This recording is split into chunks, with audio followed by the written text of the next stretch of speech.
pernah dulu berdukun-dukun, pernah dulu menerima kayak penglaris untuk jualan, atau pertahanan badan, atau apapun itu yang berasal dari dukun, diputuskan di dalam nama Tuhan Yesus dan bertobat.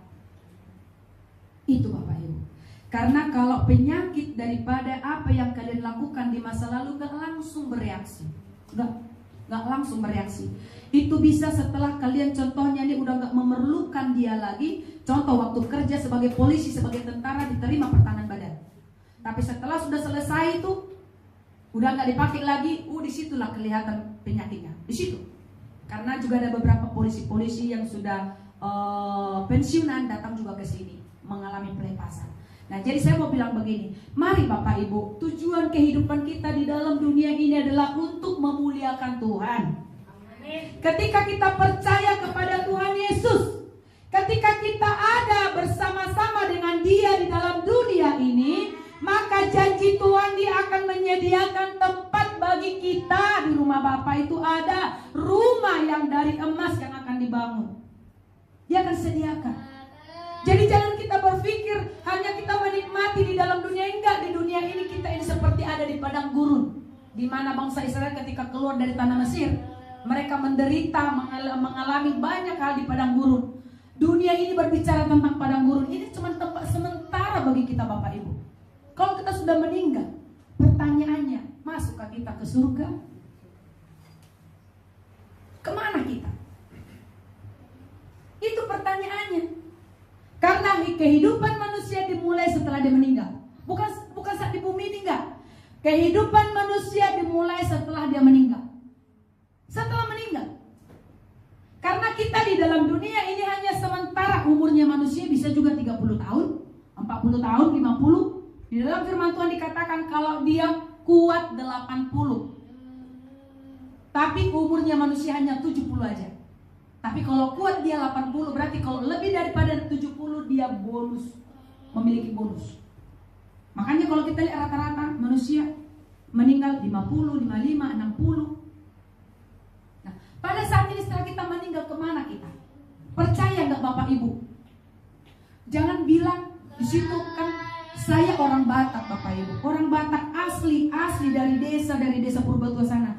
Tapi kalau saya lihat orang-orang ya naruh status di Facebook yang pada sudah meninggal keluarganya opungnya, dia bilang, oh nggak tenang beho di siamun di bapai. Gampang kali ngomong kayak gitu. Kita lihat dong kehidupan orang itu waktu dia dalam hidupnya bagaimana. Pemabuk kah dia, pejudi kah dia, main perempuan kah dia, tukang marah kah dia. Apa yang dilakukannya benar nggak sesuai firman Tuhan? Jangan kita gampang bilang udah masuk ke surga, udah ada berada di siamunnya Bapa. Jangan segampang itu.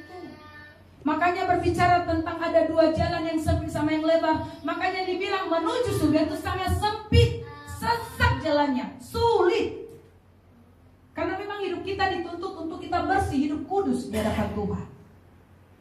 Jadi hari ini kalau Bapak datang ke sini, Bapak Ibu datang ke sini dari jauh maupun dari dekat untuk bertemu dengan Tuhan Yesus, dengarkan firman ini, janganlah gelisah hatimu. Amin. Di rumah Bapakku banyak tempat tinggal, kata Tuhan Yesus.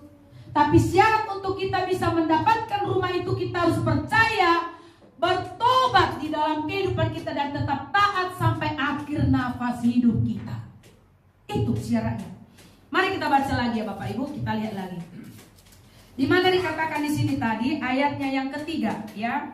Dan apabila aku telah pergi ke situ dan telah menyediakan tempat bagimu, aku akan datang kembali dan membawa kamu ke tempatku, supaya di tempat di mana aku berada kamu pun berada. Dan kemana aku pergi kamu tahu jalan ke situ. Kata si Thomas ini kan orang yang disebutkan adalah orang yang kurang percaya kepada Tuhan, ya, yang ragu-ragu. Kalau dia bisa dibilang itu sampai saking dia tidak percaya, dia harus pegang katanya tangannya Tuhan Yesus supaya dia tahu bahwa Tuhan Yesus itu benar-benar sudah bangkit. Nah, dikatakan di sini, kata Thomas kepadanya, Tuhan, kami tidak tahu kemana engkau pergi. Jadi bagaimana kami tahu jalan ke situ? Kata Yesus kepadanya, akulah jalan dan kebenaran dan hidup. Tidak ada seorang pun yang datang kepada Bapa kalau tidak melalui Yesus. Ayat yang ketujuh, sekiranya kamu mengenal aku, pasti kamu juga mengenal Bapakku. Saya mau bertanya, minggu lalu saya membawa firman Tuhan tentang domba yang mengenal gembalanya. Kita ini semua adalah domba. Tetapi ada dua kategori domba. Domba yang dikategorikan sudah di dalam kawanan dan domba yang sesat. Coba cek, Bapak Ibu sekarang ada di kawanan, apakah sedang tersesat? Jadi yang tersesat ini harus dicari, harus dibawa ke kawanan itu. Karena orang yang tersesat itu yang menyeleweng, yang lari dari jalannya Tuhan. Seperti domba yang lari dia ke padang gurun, lalu si gembala mencari dia, setelah ketemu dibawa dia pulang. Siapa di antara kita saat ini yang sudah dikategorikan berada di dalam kawanan? Di kawanan itu berarti gembala itu mengenal dombanya dan domba itu mengenal gembalanya. Ketika dia berbicara, dia dengar suaranya, oh itu suara Tuhan Yesus, oh itu suara gembala. Siapa di sini ibu-ibu kalau anaknya ada apa, kalau umpamanya kalian datang bawa sepeda motor